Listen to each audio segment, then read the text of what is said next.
You're listening to the Options Insider Radio Network. For more quality options programs, visit www.theoptionsinsider.com or search for Options Insider Radio Network in your podcast provider of choice. Listeners can also access all of our programming through our mobile app, available in iTunes and on Google Play. Don't forget to follow along with your favorite programs and submit your own questions for the hosts at twitter.com/options, facebook.com/theoptionsinsider, or via questions at theoptionsinsider.com. And now, it's time for the show that breaks down the options market. From unusual activity alerts to market analysis, strategy overviews, listener questions, and much more. If it involves puts and calls, then our all-star panel will break it down. It's time to hit the option block with your host, Mark Longo from the Options Insider Media Group, and co-hosts Uncle Mike Tussaw from RCM Asset Management, Andrew the Rock Lobster Giovinazzi from OptionPit.com, and Mark the Greasy Meatball Sebastian from OptionPit.com. And now, get ready to hit the option block. All right, everybody. That rockin' music means it's time for a rockin' show. Yes, it's time for the option block, our second show here to kick off 2018, just easing right on in to the old new year. My name is Mark Longo from the OptionsInsider.com, as well as, of course, from the aforementioned Options Insider Radio Network. By the way, if you haven't been to the website in a while, I know a lot of you like to just mainline the radio into your ears. Well, I can't fault you for that. But we'll be putting up some cool stuff on the site recently, including a lot of cool, interesting best ofs, digging into seeing what you guys are actually reading on the website and listening to on the network and all the other fun stuff that we do. So check it out over there if you haven't been over there in a little while and see all the fun stuff. We got more of that coming. We got, advisor's option, best of, maybe best of options playbook radio, see what people are listening to out there. We'll do a little, I think we did TWIFO and Volviews and OB last week. We'll do more of those coming this week. So a lot of shows still yet to hit the docket there. Check it out over there, theoptionsinsider.com. You guys know how to get this by now because you're listening to it right now. Probably in iTunes, maybe Stitcher, maybe TuneIn, maybe via our mobile app or via our website. However you're listening, including you hardcores who like to join us live every Monday and Thursday, 3 p.m. Central, 4 p.m. Eastern, via the old Mixlers, including all of you folks. We do welcome you here to the fun. Wouldn't be a show without you guys. Quite frankly, we'd just be talking to ourselves. That would be fun, but it wouldn't be as fun as if you guys joined us. However you do decide to join us live after the fact, make sure you hit us up, questions, comments, insights, pearls of wisdom. A lot of you have been doing just that. I promise we'll get to more on the show this week. Been busy last couple of weeks, wrapping up the years, kicking off the New Year's, but we'll get to your questions, don't worry.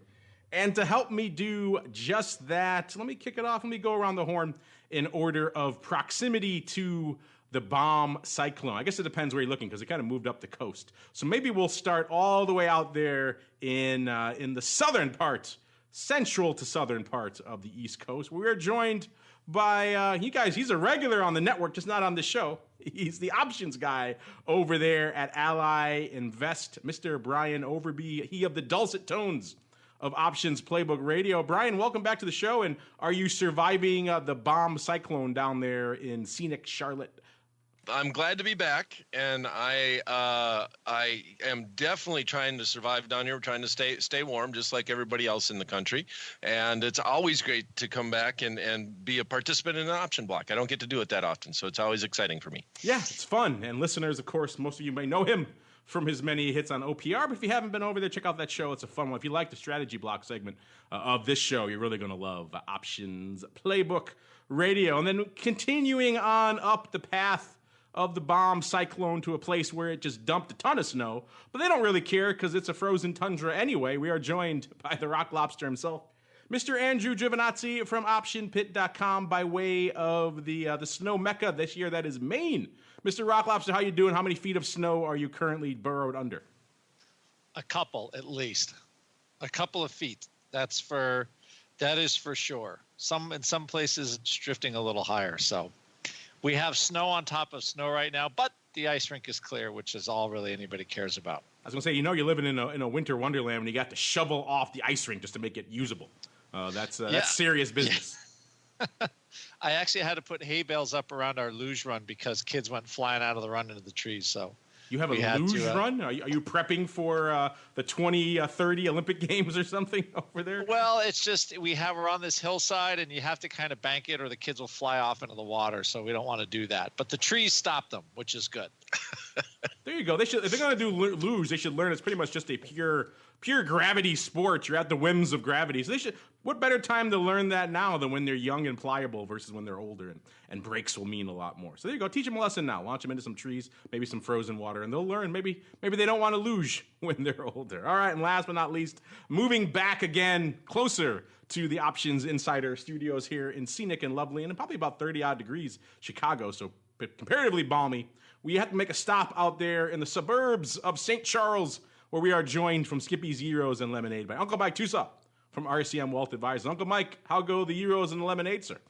I have to say, I haven't been there in a while, but man, you're making me crave it right now. But all is well. I actually thought of Andrew yesterday, and that it's one of those rare instances to where the Fox River actually freezes, but is frozen enough to where you can actually enjoy it as if you were in a colder climate, but then warms up. We need about 2 weeks of bitter cold.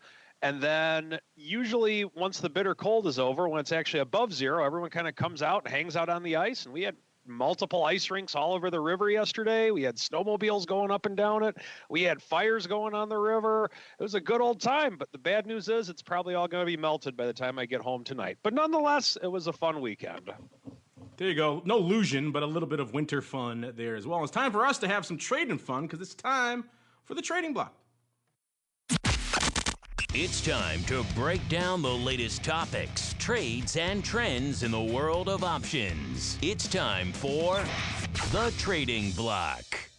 All right, everybody, welcome to the Trading Block here for this second trading week here of 2018. And the market couldn't really decide where it wanted to go today. Didn't want to sell off a little bit earlier, didn't want to rally, kind of ending the day pretty much unched to slightly up, depending on where you're looking. Tech-heavy NASDAQ up a little bit more. S&P, kind of the Goldilocks, up about 0.25%, having about a 10-11 handle range on the day here. Because that tech-heavy NASDAQ up about 0.4%. A lot of them getting some boosts. Nice shot in the arm out of Las Vegas. Talk about that in a little bit. And the Dow kind of playing the laggard today, slightly off about 0.1% on the day. So a lot of mixed action in today's second week of trading here. But of course, our old friend VIX Cash taking back the weekend and then some, flirting, just kind of considering today getting back into double digits, getting about as high as about 9.89, then deciding, I kind of like hanging out down here in the nice single-digit realm, retreating back to about a 9.40 here, where it is towards the end of the day, getting as low as about 9.32 intraday out there. So a little bit of action out there. And VIX Slam, but not enough to power us back into this double digits, which we all know if my crystal ball prediction is to come true, we need a nice double-digit surge. Well, I'll wait. I can wait till like Q3 or Q4. I don't need to have it now, but it's got to happen eventually in 2018 to keep my streak alive there on the show. But let's kick things off as we are wont to do, looking back at today's activity that caught our eye. Brian, since you're our guest, we'll give you pride of place, sir. What was out there lighting up your personal tape today? Well, I would say that the stock that I'm going to jump back a little bit to some of the actual unusual activity that has happened actually in Ford Motor Company. We on our midday market call, which I do through the Ally Invest WebEx platform, Michael Kahn was a little bit bullish on some of the autos, and one of the stocks was Ford, and we saw a huge rollout in Ford where they went out to the June expiration. And I think it was the 12 strike. There's a bunch of open interest there, and just rolled a big profit forward. And I see that Ford's moving again, and I've been kind of following it, just kind of waiting for it to break out, and it's finally broke up above that 13 level. And everybody's all focused over here looking at what's going on in Tesla with the big move today, and then we also had the big downside in GoPro, which I was just kind of waiting for that to happen for a long time. I've always wondered how that uniproduct stock after it went public was going to try to keep keep up with everybody else out there and the iPhones and everything that's involved as far as recording. So those are two things that I was really looking at, but I really liked to see Ford break up above that 13 level, and these option contracts is kind of quietly just making a good solid push to the upside. And then the other thing was I've always been kind of waiting for the big breakdown and GoPro, and to see that happen today, it didn't surprise me at all.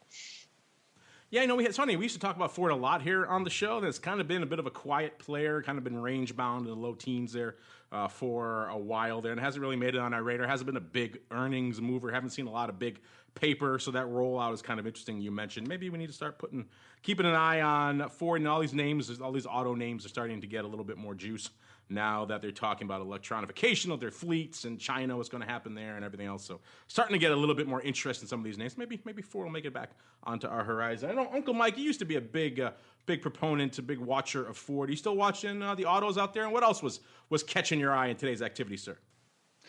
No, I don't really watch Ford that much anymore. But the thing that really kind of caught my eye today, anyway, was we had a little bit of a run up in the S&P. Not a lot. I think we're up like 5 points, something like that. Nothing too crazy with it. But the thing that did catch my eye was just the relative flatness of the financial sector, where we had our movement on it. And like I said, it wasn't a ton of movement by any means, but movement came from technology, came from energies, came from industrials, but the financials were relatively flat on the day. So not a lot going on there. And that was one of the things that really caught my eye today.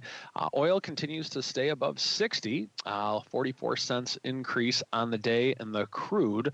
And then we're relatively flat in the bond world today as well. So really not a ton of movement on the day-to-day. But I will say this, never before in the history of the entire stock market has ever been a better time to sell than right now, because we did make new all-time highs today. That is something to be of note.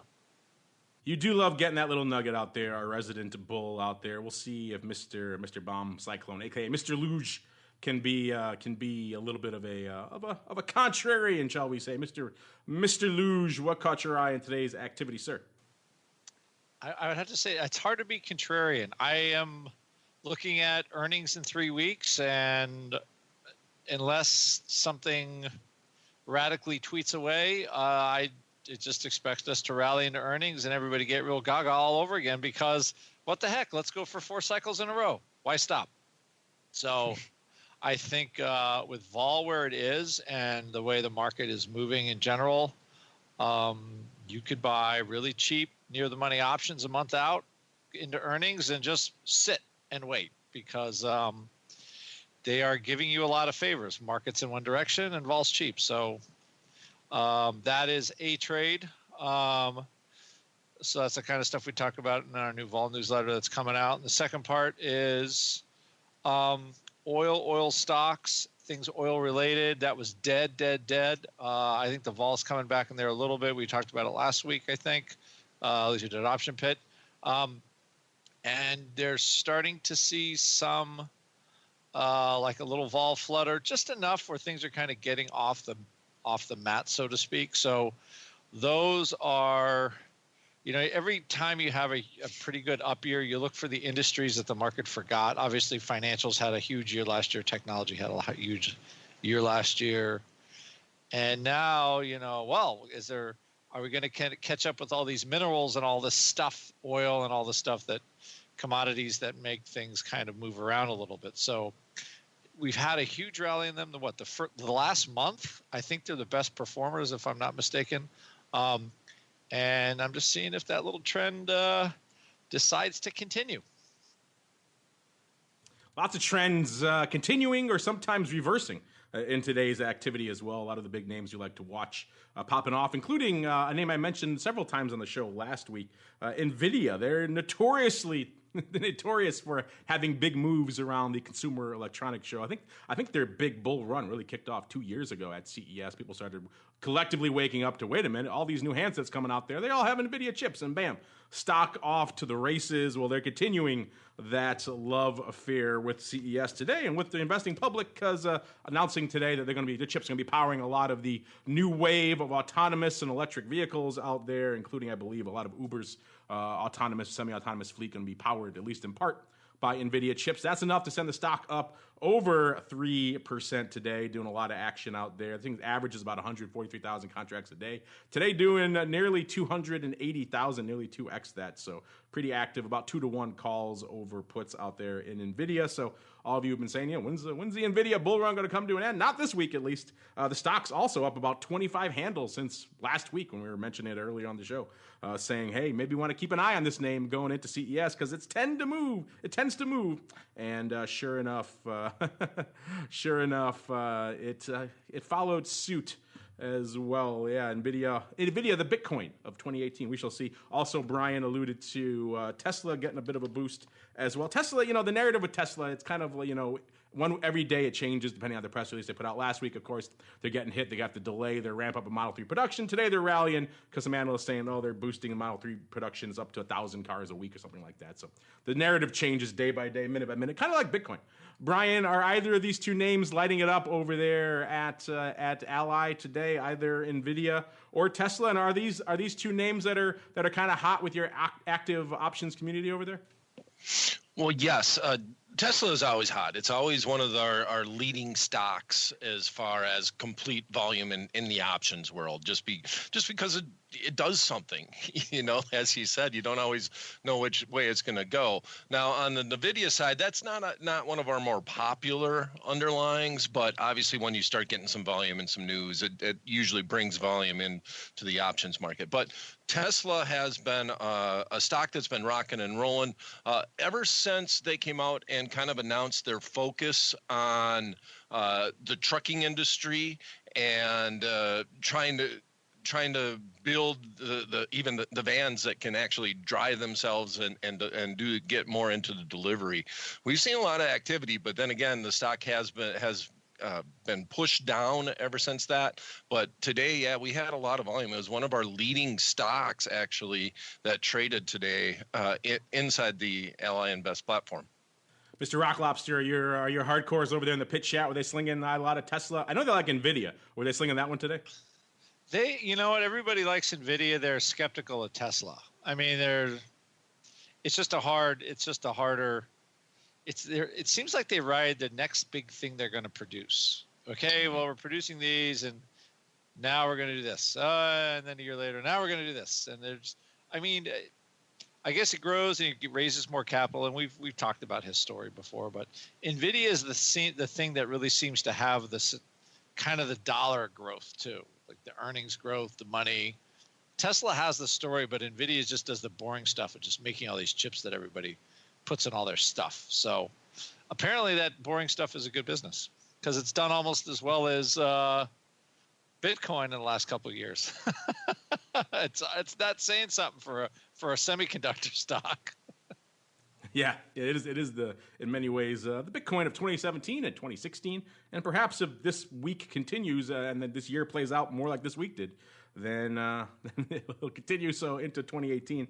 The last thing we got to touch on here on the trading block before we move on into the odd block. It's kind of an odd block related story, I guess you could say.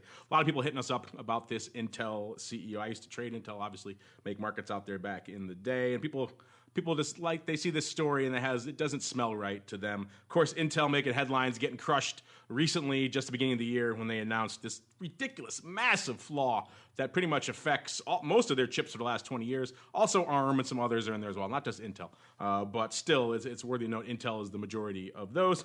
They were, of course, notified, I believe, back in July by, I think it was Google researchers who found this flaw and said, hey, you got a flaw. And guess what their CEO went on to do? Of course, he ends up dumping pretty much all of his stock, that he pretty much getting down to the bare minimum that he needed to own to maintain his job, which is about 250,000 shares or so. He dumped all the rest, nearly 1 million shares, like 900,000. He had about 250,000, about 250,000 shares that he owned outright. He exercised his options to pick up another about 250,000 and then 650,000 additional shares. All of those, of course, at very favorable strike prices, turned around and dumped them all, made about 24 million in the process. He did this in November, right around November 29th when he cashed all this in. Now people are saying, well, of course, the flaw didn't become public until January. Clearly, he knew about it. He had known about it for months. Intel people fighting back saying, well, no, this is part of a previously scheduled divestiture plan. But of course, as a lot of people are reporting this week, he didn't put that plan in place until October, several months after he knew about the flaw. So, we talk about a lot of unusual activity here that doesn't pass the smell test. This one, at the very least, has very, shall we say, poor optics on this one, where, the guy selling off to the bare minimum that he needs to hold to own the job when he knows this massive flaw, which is going to result in litigation and many other things for probably many years to come. Intel's going to be under this cloud for a long time. It's kind of like the Equifax deal. It's going to be hard to get out from this one for a while. It doesn't smell right. I'm hesitant to always put the flag out there and say, oh, so-and-so is doing this or that, but this one, at the very least, does not pass the smell test. I don't know. Uncle Mike, Brian, Mr. Rock Lobster, our listeners are in an uproar about this one. What are your guys' thoughts on this one? Does it pass the smell test for you guys? I don't know. Maybe Brian, you want to chime in first if you got any thoughts? Yeah. How can you not notice that? And I just think that's what's so funny about it is it's so obvious when all of a sudden the news hits and you go back and you see somebody lower their position down to their bare minimums. I don't know how you can not make note of that. And then especially when it comes with options and the trading that's involved around with stock options, with anything in that centers around the options in the Intel, it's just so transparent that anything that they say, you just gotta. I don't know. It's pretty obvious to me. Yeah, this one's pretty bad. We've seen people put on blast by the SEC and prosecuted for things that smelled a lot worse, or a lot better, I should say, really, than this. This one, when you put a plan in place, when you already know the material, non-public information, it doesn't count. Once you know that, any actions you take after that point of being notified are immediately suspect. This guy, at the very least, should be investigated to high heaven, and I think this is one. We saw Martha Stewart get taken down for a lot less than that. I think it was $50,000 she ended up saving by that stock sale. And this one, at the very least, his internal team should have been counseling him against this, saying, you can't do this. This is going to look horrible in a month or two when this news hits. Certainly from a PR perspective, it's going to look bad. At the very least, you're going to be investigated by the SEC. Apparently, this guy didn't care, and he wanted to take his $24 million off the table, which he succeeded in doing. Who knows? He may have just bought himself a ticket to give him that money back, and perhaps a lot more, and also perhaps a ticket to some place he doesn't want to be for an extended period of time. We shall see. Meanwhile, a place we want to be right now, though, is the Odd Blocks. Let's get rolling.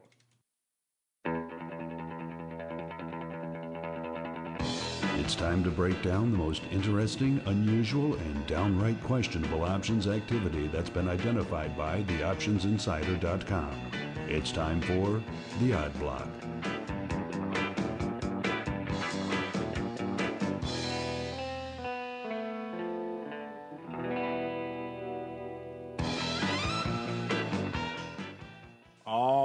Everybody, welcome to the Odd Block, the portion of the show where we break down, what the heck was weird outside of the Intel CEO, shall we say, opportunistically dumping the lion's share of his position in his own company ahead of a big negative announcement of that name. Outside of that weird paper, there is more. We like to start. We talked about earlier about our old friends there, Tesla. We like to start looking at them every Odd Block because there's usually weird paper afoot. In particular, used to be one. Now we've expanded our investigation, our watching, to look at two strikes. These are the Jan 2019 50-50 puts, as well as the Jan 2020 50 puts, who recently, they've been outstripping their predecessors there in terms of volume. Not in OI yet. OI still belongs to the Jan 2019 50 puts, but the 2020s coming on strong. Let's dive in and see what people were slinging out there in these funky catastrophe puts today. 208 of the Jan 2019 50 puts hitting the tape today. Just a tick under 36,000 open on that strike. So for all of you who poo-pooed that, saying, what is this paper? It continues to grow. 36,000 out there. Just mind-numbing amounts of these puts. And if that's not enough, just recently, these Jan 2020 50 puts have come online. They're already up to 6,500 nearly contracts open on that strike. Another nearly 400 hitting the tape today, 384. These are not cheap puts. These are $2.30, $2.40 puts out here, just going up willy-nilly, tons of these things. And we also have seen some funky paper in ratios. The 105 puts out there in 2020 trading 300 lots today.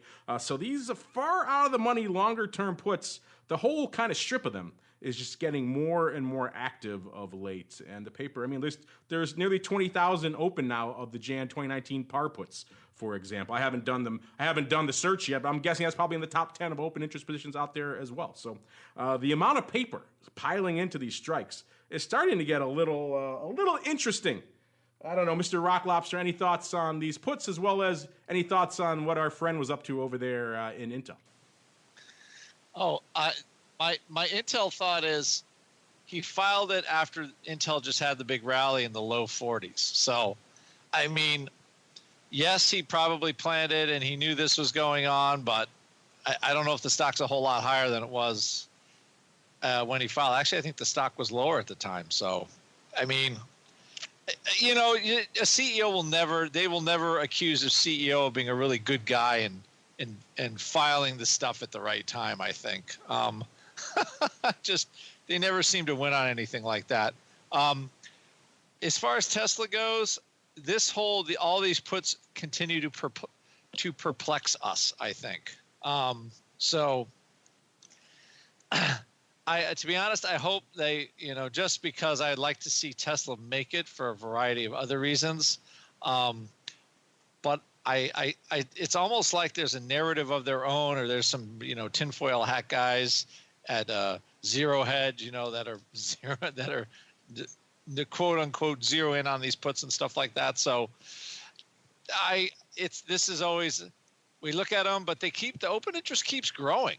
So, and the stock keeps going up. So I think everybody had their shot at 300 and then it all went away. So we will see as far as Tesla goes. Intel, I don't think there's ever a good time for a CEO to sell. Probably that's why Warren Buffett never sells. He's like, all they're going to do is blame me for something. So screw it, I'll never sell. Particularly when you're sitting on some massive material, non-public information that is going to blow up your stock pretty soon, and probably going to be leaning on you from a litigation perspective for many years to come. When you have that in your holster, you can't dump most of your holdings. That's optically alone, that is terrible, let alone from a legal perspective. So yeah, it is rough. That's not a good choice on any. It looks like you're putting your own, and you're right, price level wise, maybe, but still, when you put a plan in place to divest everything a month later, when you already know about these things from 3 months earlier, it doesn't count. It's not a pre-planned thing. If it was from January, okay, I'll give you a pass. If it was even from March or April or May, sure, I'll give you a pass. When it's from after you know about this thing, and you say, coincidentally, next month I'm going to put a plan in place to dump pretty much all of my holdings. You don't get a pass anymore. That becomes getting into dubious territory. All right, moving on. We can beat that drum for a while. I'm sure you guys have thoughts on this. Let us know what you think about all of this. It's been tearing up the Twitterverse of late. Let's move on to some of our odd block candidates here. We've got kicking things off. Our old friend, haven't been back here in the currency realm for a while. FXE, this is the CurrencyShares Euro Trust, closing today 115.27. This is the name, up actually down a little bit, down about 0.6% on the day today. It's a name that does about 7,000 contracts a day. Today, doing a whopping 80,000, about 8.2 to 1. Calls over puts. And Mr. Rock Lobster, I know you're out there buried in snow, but you love yourself a nice call party, and everyone just piles in to one particular call strike. And that's exactly what we had here in FXE. In fact, I said, 80,000 contracts on the tape today. Just about 60,000, 200 under 60,000 coming in on this one mega call palooza. Call it what you will. It was a lot of love for these Jan. What's interesting about this too, not just the size, but the term. These are the Jan 115 calls expiring on the 12th. So expiring this week, listeners. So these are weeklies going up, starting off the day, some small lots, 1,300, 1,200, 800 or so. And they kept putting up these small lots throughout the day at a whole bunch of different prices, ranging from about 56 cents up to about 75. May have had a few outliers in there, but that seemed to be the bulk of the paper. But these small lots kept adding up, listeners. Another 1,000 here, 800 here, 700 there throughout the day. By the day it was over 59,810 of these calls going up. Someone had to have them for size. A lot of these, particularly the early ones, going up kind of out of sequence, so getting funky things above the ask and through the. You don't have these big kind of orders going up. The execution's kind of all over the place. Open interest is negligible, so certainly not 60,000. So all opening paper here. It looks like someone is looking for, perhaps prepping against, a massive near-term spike here in the old euro, man. This is the Euro Currency Trust here. Looking back at the year that's been, you guys follow FXE, you know it started off the year last year right around the 103 level, finishing up the year right around where we are right now, right around 115. So a nice little rally out there in FXE. And someone, again, liking this strike here, the 115 strike, which is pretty much the at-the-money strike. So all sorts of funky here, Mr. Rock Lobster. You got someone loading up on a pretty much at-the-money call strike on pretty much less than a week's notice at this point. These have about 4 days left to go. All sorts of weirdness, the term, the size, the strike. What is it that really piques your curiosity about this one? And when you got the RSVP for this call party, sir, did you check yes? I didn't check, but I started looking at other volume. You can buy Feb volatility for 5 and buy on less than 6%. So whatever's going on in this Jan party, is this another Mario? What's his name? Draghi? Is he going to talk about? You love pinning everything on that guy. Everything in the euro is to blame. Draghi's to blame for everything. He is the guy, you know. But I look at it and I go, geez, vol's less than 6%, 60-day vol, and the FXE is 6.5%. So they just look like very cheap options anyway. They're not cheap anymore, at least in the Jan 12 cycle. But I would be picking up the February stuff. I'm going to look at it actually again tomorrow because it looks like it's like an almost no decay shot for buying the strangle. So, of course, that almost qualifies as juice for free, which that gets me excited. But somebody piggied out on the Jan 12 115, so they could be right. But I think I would rather look at the some of the Feb weekly cycles. They look a little cheaper, and if the FXC moves, you'll still make money. This is what the odd block exists for, sir, to give you trading ideas for the rest of your day. We already got you guys loaded up on those VXX 10 puts, and now we'll get you maybe a little JCL Feb Primo. You never know. You never know what's going on. Not JCL, FXC. I'm looking ahead.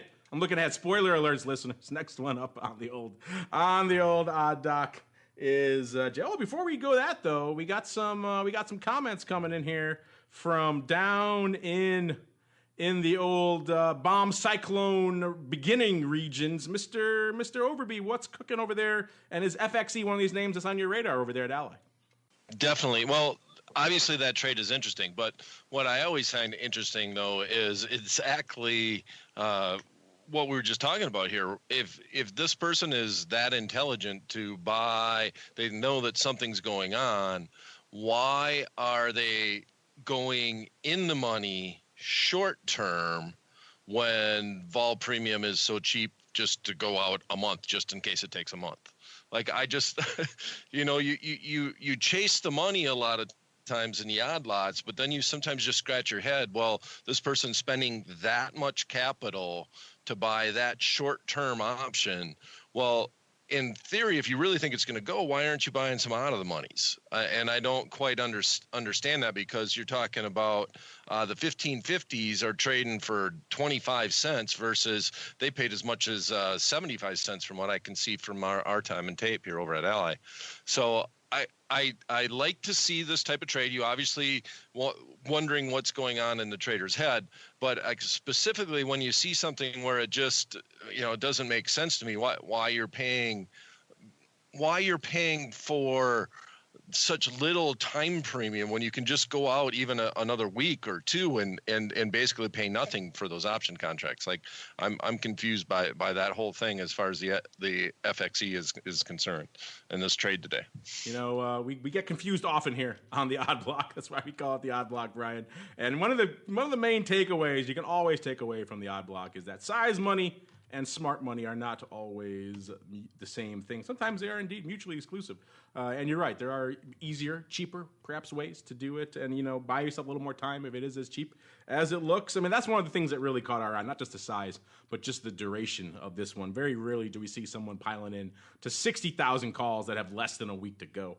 That's a rare one, so that's one we're going to keep an eye on for the show for later on this week. Who knows? Maybe this guy's size short. He's worried about something. You never know what's cooking in the other legs out there, but this has and the execution was funky too. Just so many small lots throughout the day, just gobbling them up. So yeah, all that kind of stuff raises our hackles, the hairs on the back of our neck a little bit. We'll be keeping an eye on this one, just as the SEC is keeping an eye on our friend over there at Intel. Moving on to another. This might be a newcomer to the odd block. At the very least, I don't think we talked about them in quite some time. This is Johnson Controls International PLC. Let's see, ticker symbol JCI. Closing today, $38.94, up about half a buck or nearly 1.5%. Not a bad day here for good old JCI, outpacing the market substantially. This is a name that does about 4,000 contracts a day. Today, doing about 45,000, about 148 to 1 calls over puts. So that pretty much means, listeners, the lion's share of the paper we saw out there today was coming in our trade and a handful of other trades, mostly ours. Looks like someone, we talked before about buying a short amount of time and perhaps not doing it in the optimal fashion before an FXC. Now someone's buying a little bit more time out there in JCI, perhaps the trade not exactly going up the way they wanted in the time allotted, so they decided to keep the party going. In particular, it was a Jan-Feb 39 not diagonal, calendar, but actually looks like more of a roll going up to kick the day off, 18,200 times. Paper hitting the bid on the 39s in Jan for about 50 cents, picking up the Febs for about $1.21, so doing the whole thing for 71 cents. Interesting, worthy of note. First off, open interest on the Jans, about 20,000, and open interest on the Febs, pretty much non-existent. So clearly a roll. As the day went on, looks like about 21,000 total on the Febs. So bit of a ratio going up there. Also worth noting that those Jan calls were actually opened back on November. So they've been sitting there for a while. And actually at the time when they were opened, it was actually opened from a roll down. So this guy's been rolling and adjusting his outlook here for a while. He's been bullish, looks like, on this name for a while. At the very least, had some bullish option positions on, but his outlook has been adjusted for quite some time. He started off on the 40 strike back in November. He decided, the Jan 40 is maybe not looking good. Let me roll down to the 39s, which in and of itself is an interesting choice. Doing all that effort for a dollar strike, but c'est la vie. We've seen weirder things. The stock was about 38.5 when that trade went up, so not that far from where the stock was trading today. It's a little bit lower than where it is now, but starting the day it was pretty much unched, so right about the same level as where it was back in November, and now he's rolling again. So ironically, he had some moments there back just about a little less than a week ago. The stock ticked up briefly over the 40 strike, about 40.13. It got up to its high too back on January 4th. But for whatever reason, our friend here decided not to close the position. I guess he was waiting for a little bit more. That's about as high as the stock has been since he did this roll. So perhaps not the best timing here. Mr. Rock Lobster, what are your thoughts here on this one? All sorts of interesting things. The notion of rolling down for one handle, the notion of then rolling out for a month but keeping the same strike. A lot of interesting things to digest here, sir. What are your thoughts here on this continuing the rolls here in JCI? He's going to keep doing it till he gets it right. I guess now he's happy to sit with the Febs. So that's it's hard to imagine, or I guess that's when you're in a bull market when you have a stock like JCI and people are buying just at the money calls. Screw it, I'm going to buy them. I'm going to roll them. Okay, I didn't make enough money on them. Now I'm going to buy some new ones. They're confident enough just to keep trying. I think that is maybe the theme. They're going to keep trying. They're going to keep trying till we get it right, because it's a bull market and stocks don't go down. So what the heck? Exactly. What the heck, right? What the heck here in good old JCI. Going to rack things up here. And a name we haven't talked about in a little while either. This is Western Union. So if you want to send some money, these are the guys you got to go to unless maybe today's activity puts you off of it. This is, of course, ticker symbol WU, closing today about 21.5, up nearly 90 cents, or about over 4%. So not a bad day here for good old WU. In fact, they've been in the rally homo last couple of sessions. They were trading 19 not that long ago. So yeah, a little bit of a bounce back here for good old W. This is the name that trades a meager 1,200 contracts a day. Today doing about nearly 40,000, 38,000 and change. And of that, listeners, a good chunk of it coming in, well over half, coming in this size puts with some smaller call and put kickers on the side. So what we saw, the lion's share of the activity today, listeners, was in the Feb 21 puts, lighting it up. It's actually funny. It went up all first smaller size as a bit of a three-way. We saw 2,000 of the Feb 21 puts going up, paper gobbling those up above the offer for 95 cents. Then coming in, looks like hitting the bids or close to it on the Feb 19 puts and on the Feb 23 calls. So 95 cents on the puts, 25 and 40 on the puts and the calls, respectively, on the outer legs. So doing the whole puts 3,000 times for a whopping 30 cents. Looks pretty good. 2,000 lots doing that. But then as the day went on, they decided, I guess they wanted some more of those Feb 21 puts. So they kept piling in and piling in and piling in to the tune of, by the time the day was done, nearly 18,000 of these Feb 21 puts going on, with prices around those initial kind there. But that was it for the kickers there. No more put legs, no more call. Well, a little bit more, about 2,600 on the puts total on the day, 2,000 only on the calls. So they started off with this interesting three-way position. Then I guess they decided, yeah, we actually just really want the puts, and we're going to get a bunch more of those. So again, to the tune of 18,000. Only about 1,600 contracts open on this strike. So clearly no rolling or anything else going on out there. Let's take a look at the year that's been out here in Western Union.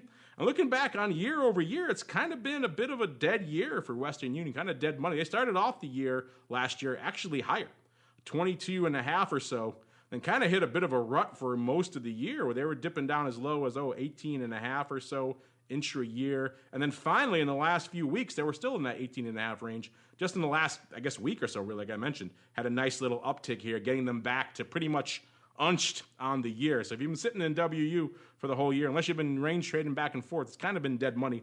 This time, at least, it seems like it may be in rally ho mode again. And our friend here, at least, deciding that he doesn't want to play any games. He wants to lock it in here at this 21 strike. And willing to pay about 95 cents for these puts to do it. Mr. Rock Lobster, take us home. Bit of an interesting one. Starts off as a ratio three-way. Gonna, get all of his juice. Not quite for free, but for 30 cents. Not bad. Then he says, the heck with it, I'm just going to buy more of the puts, and a lot of them. Yeah, this seems to me like a protective stock play. Does it seem like to you? Because I've looked at this stock. It wasn't long. It was like a $12 or $13 stock maybe 2 years ago. I'm trying to think. And it looked like a wheel. It's kind of a decent wheel candidate. It pays almost a 4% dividend, or used to before it ripped. So this to me just looks like, and it does have some. I think people are a little. It's almost like I think they get spooked on it because it had, nobody's going to do the money transfer business anymore, and the Western Union will all be done. So there's a little bit of that in it, but. It just feels like some kind of protective put deal to me. It's an awful lot of volume and kind of a quiet stock for nothing. Definitely feels protective. It's just weird that he would start off with the ratio, then completely abandon it. Unless he didn't have the margin to dump any more of those puts, or he decided he didn't like that strike. And why not keep dumping the calls if you got the stock? If you like selling it there, why not? The whole thing is, you don't see that often. A ratio that is then completely abandoned for size. I know. I didn't think, this is just. And it could be, too, that just the puts are cheap enough and they're happy with their $21. And so I thought it was a good, decent wheel stock. Now it's ripped a little bit. So as a wheel trade, it's always less interesting once the stocks actually start going up. Other than that, that's kind of it. It is an odd one in that case, but it's one of those stocks that it used to be worth a lot more money than it is now. So we'll just call it's a good odd block candidate, and it is definitely strange that somebody just gave up the ratio. So It doesn't actually, even the 21-19 spread, there's just not enough in the 19. So I think they just finally gave up and just went for it. Not enough juice there for the squeeze. No, it is juicy, though, typically at least, are your listener questions. So let's get right to it with a little bit of the old mail block. It's time to take your seat on the All-Star panel as we read your emails, tweets, Facebook messages, website comments, and much more. It's time for the Mail Block. All right, everybody, welcome to the Mail Block. This is indeed the portion of the show where you guys take the reins, questions, comments, insights, pearls of wisdom, all sorts of fun stuff. We'll get to those. Really quickly, though, I want to give Brian a chance to play on our question of the week from last week. It's a popular one that's just kind of finishing up as we speak here on the show. People getting their last-minute votes in here. Brian, we asked everybody, quite simply, it was the first week of the year last week, obviously. So we asked you if you like to do a lot of looking ahead. We said, let's keep it easy or perhaps very difficult, depending on your point of view. Where do you think the VIX will close the year? That's what we asked our listeners. We said, and we gave them 4 choices, between 7.5 and 9.99, so between, down the single-digit range, between 10 and 12.5, between 12.5 and 15, and then above 15. We had a whole bunch of interesting votes. The votes coming down to the wire, Brian. It's kind of neck and neck. I'm curious, A, where, if you have a vote, where it would be, and B, where do you think our listeners are voting? Well, I think that they're going to stick with the trend and say down around the 10 area. But me just being a mathematician in theory, and that I do actually have a degree in math, I'm always thinking it's going to go back to the mean. So I'm going to be voting for the 12-13 range just because over the last few 3-4 years, it needs to go back to there. Let's just put it that way. As a matter of fact, as an option trader, I want the VIX to get back to the 12, 13, 14 levels. So I'm just going to, if I had to choose between what is out there or the offering, I'm going to go with, and you're right on the over under at the 1250. So I want to be hopeful. So let's go 1250 to 15. That's where I want to be at, somewhere in that range. And it would be nice to just get a little bit more vol back into the marketplace. It just makes option trading much more interesting just across the board. Even so, last year, a surprisingly strong year. Volume up about 3% or so last year, and VIX options doing a banner year last year. So even though VIX was anemic, people still came out to play, which is kind of interesting. I thought your vote would be a little bit more popular, Brian. So far, it's got about a couple hours left in this poll. People have been going back and forth. We got a slugfest going on here between the above 15 crowd, right at 36% right now, and the between 10 and 12.49 crowd, which is at 35%. So neck and neck. A couple of votes separating each of these two here. Then the single-digit crowd between 7.5 and 9.99 holding in at 16, and bringing up the rear is 12.5 to 14.99, Brian. So not a lot of love for your pick out there with our audience, which is interesting. But yeah, we'll see. Got a couple hours left. Looks like above 15 may take it. That'd be good for my prediction in the crystal ball for vol views, so I'm okay with that winning. But we shall see, of course. We've got a year for it to play out here. Here's an interesting one. Actually, Brian, this is a good one to have you on the show for. I think you'll like this one. This one coming in from Ensco. Ensco 8651. I guess the other 8,650 were taken. He says, I got a question for the Option Block crew. As I learned from this program, cash secured puts are a great way to enter a position on a stock I want to own. Yes, you are correct. It is a great way to enter a position. He goes on to write, just recently, I sold 2 puts with a strike price of $24.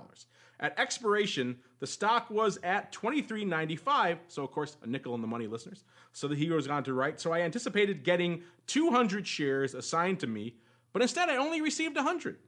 Upon contacting my broker, he explained that the holder of the other 100 shares had a, quote, do not assign flag on them. Please clarify, I don't believe I have to, quote, option to not accept the shares if they fall below the strike price. Why should he have the, quote, option to not assign the stock to me? Thanks, guys. Great show. That's funny. You mentioned option. That's exactly what people are, when you're paying for that option, guess what you're doing? You're buying the choice, whether or not you want to assign them. He has that right. He owns it. You, as the seller of that contract, you're kind of beholden to his whims. If he decides he doesn't want to, you collected that premium. That means you guarantee that to him. It's up to him whether he wants to take it or not. In this case, he actually saved you a little bit. The stock was 5 cents lower in the market. So rather than coming in and getting your nickel back, getting your cost a nickel for you to trade through this trade, he actually saved you money. This is actually a good thing. But this does happen on occasion. People will flag their stock for a variety of reasons. Maybe, of course, they can't sell for tax purposes, or they bought the put. It didn't really move out the way they wanted. They didn't sell out the put. Not sure why, but they don't want to exercise either. So a little bit of a weird scenarios, but it can happen. Tax reasons, a bunch of others. Brian, you're our broker rep here on the show. So maybe explain to Mr. Ensko here, A, how often does this happen over there, maybe at Ally? Do you get a lot of people doing this, or is it a pretty rare thing? And then B, why would someone not want to do this? Definitely. Does it happen very often? The answer is no. But there are times when you might not want. Maybe you just don't want to sell the stock anyways, and that's where you are at on the put side, and that's that purchasers. The buyer of an option contract has a right, and that's always one of the biggest reasons why people like to buy options as opposed to sell them, is because they are in control. Now, what a lot of people don't look at is what's going on in the after hours market, because what's important to note as the market closes, and I'll just say option expiration Friday, just say it's a normal option that is expiring, you do have a half hour after the market close to make up your mind as to if you want to exercise this option contract or not. So yes, we have clients that periodically will say, I do not want to be assigned. And also, if there's something going on with after hours trading, then they might want to do that just because the stock is leaning a certain direction. Now, where I find this real, in this client situation, it's not a bad scenario. They ended up not getting a stock that they were kind of hoping they were getting. But a lot of times it usually isn't very nice when it happens, right? In other words, you go out and you sell an option contract and it finishes, just out of the money, and you're like, shoo, I'm not going to get assigned on this option contract. And then all of a sudden some news comes out after hours, the stock's getting beat up, and before you know it, you actually get the assignment. So he learned a lesson here that actually didn't cost him a lot of money, right? He ended up probably making a nickel on the entire trade from the way that this person is actually submitting the question. But until you close out an option contract, until you buy to close that short option, you do have the risk over the weekend of being assigned on anything that you've sold. So it's not removed no matter where that underlying stops, because the buyer of the option contract has a right. As a matter of fact, they can assign you just because they're annoyed if they want to, right? Let's say it finished out of the money, the opposite end, and they could say, I want to exercise this put and I want to go on out and sell that stock. And if they want to do that, then they have the right to do it. Yeah, in this case, he saved a nickel, and he learned something in the process. That's a good point. He doesn't mention which underlying in particular it is or when this happened, so we can't really go and look for ourselves and see maybe something was going on in the after hours. That also is another thing to keep an eye on. If the stock's moving around in the after hours, where it closes out, and what's happening in the after hours could be two very different things. And maybe he saw something in the after hours he didn't like, decided he didn't want to exercise those puts after all. Mr. Rock Lobster, you're hitting me up with all sorts of horror stories of this on your own. What do you have to say here for our friend Ensko? He's like, how come I can't refuse to take his stock? How come he can refuse to give it to me? Well, exactly what Brian said. The guy doesn't want to. The guy doesn't want to exercise. So you still have the option to put that. I have been assigned puts that were 10% out of the money, only to see the stock drop 80% on a Monday. So I actually got assigned the very last possible date as a notice on Saturday morning, because the option stopped trading on Friday, but actually old school expiration, third Friday, the option actually they settle on the Saturday, so I didn't know till Saturday morning. They got assigned on all these short puts, and I actually lucked out because I could have been assigned on more.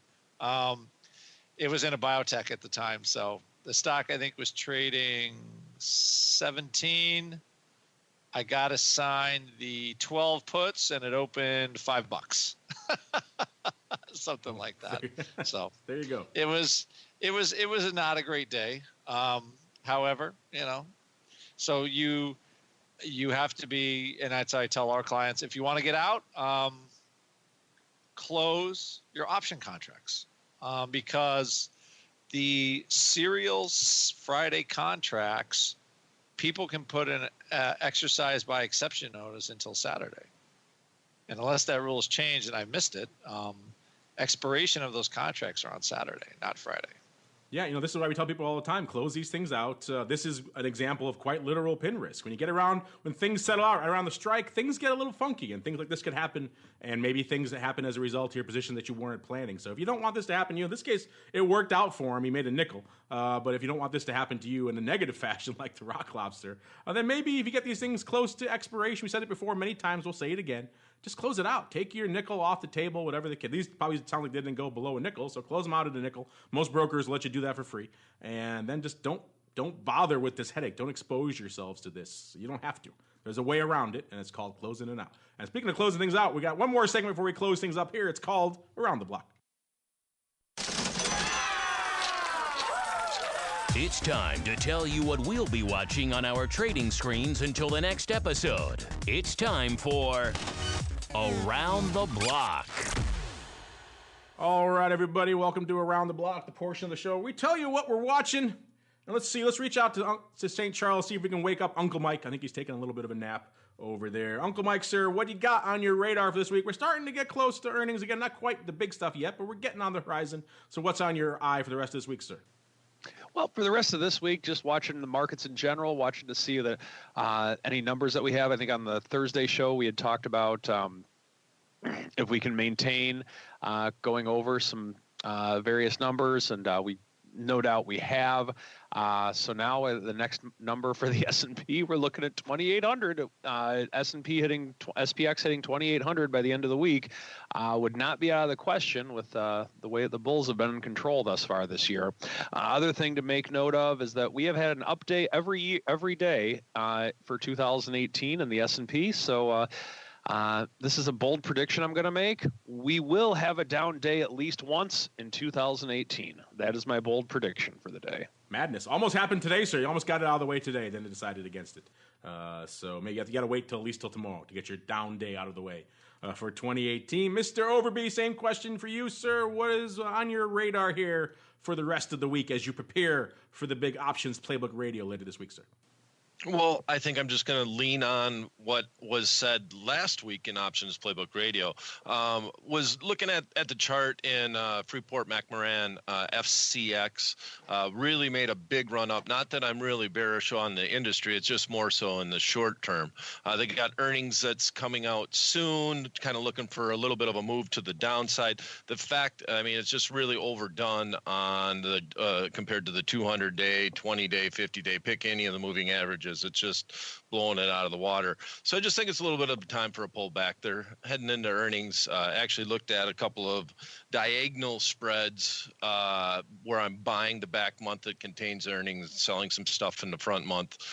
Just kind of hoping for just a little bit of a pullback in that range. But I guess that's the main stock. And then I've had a lot of clients ask about protection recently, probably more so than I'm used to, if you will, in that I was recently at a conference and everybody that was around my table was asking, how can I use options to protect my entire portfolio? What can I do in some of the actual FANG stocks? I got a lot of questions and how I could do some protection in those. So that's just an interesting note. That's not official. It's just, it seems like I've got a lot of questions about that recently, which has kind of surprised me. You are the canary in the coal mine there, Brian. But you're right. Those things are starting to perk up and pick up here on our network as well. And last but not least, Mr. Rock Lobster, our old friend, Freeport McMoran FCX out there, an odd block staple last year. We'll see if they pop up again this year. What's catching your eye here for the rest of this week? Just more of the same, more how, if there's any, top to this market in general. So I'm looking at it, okay, I'm looking just at earnings plays and basically just looking at anything that's kind of time spready going into the earnings right now because the momentum is so ridiculous. I like to see if that keeps going on. So that's where I am. That's what we're waiting on. We got earnings in starting in 1 week. We start getting the first ones coming out. So I would assume we're going to get a little bit more of the same here going forward. So just reloading the earning plays of the last like 4 cycles. What the heck? Does seem like we just did this dance. And we already got to do it again. But it's a fun dance, so we don't mind it. That music, though, listeners, means that we're done. We're out of here. We got to get going.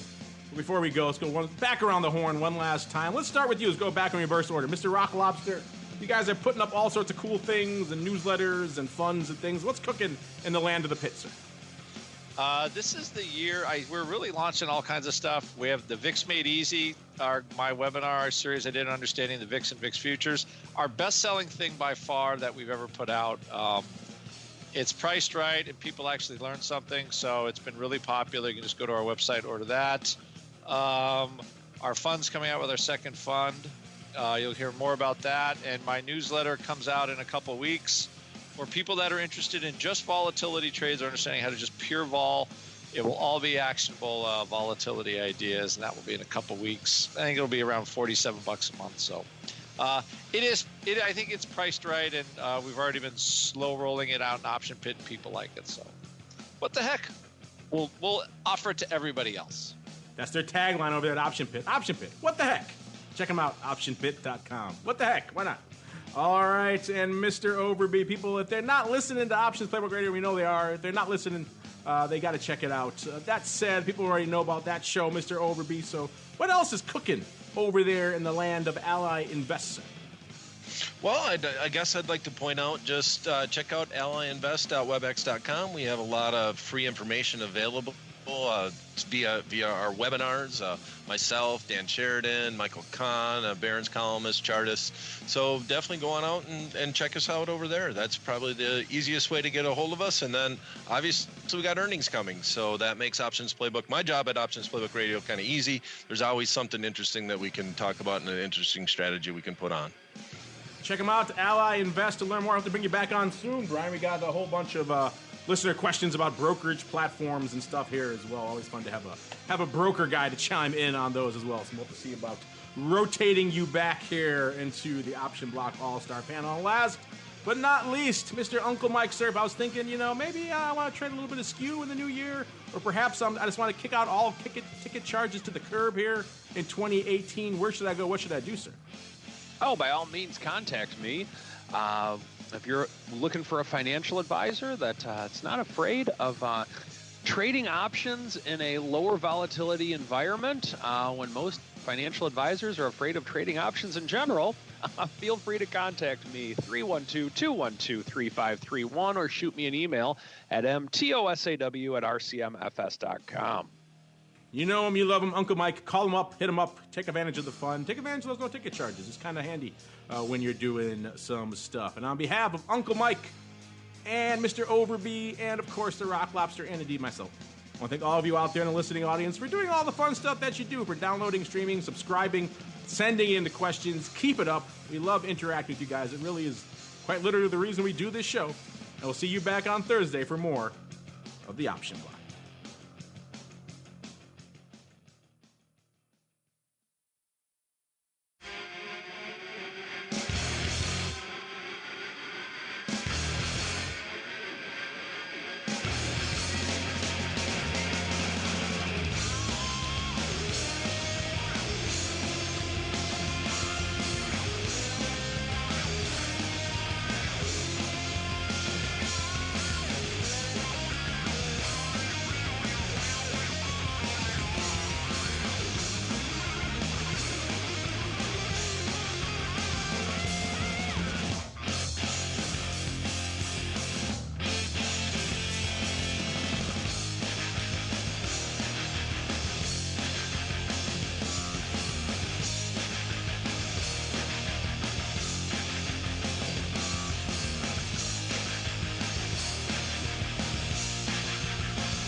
preceding program was a production of the Options Insider Radio Network. For more quality options programs, visit www.theoptionsinsider.com or search for Options Insider Radio Network in your podcast provider of choice. Listeners can also access all of our programming through our mobile app, available in iTunes and on Google Play.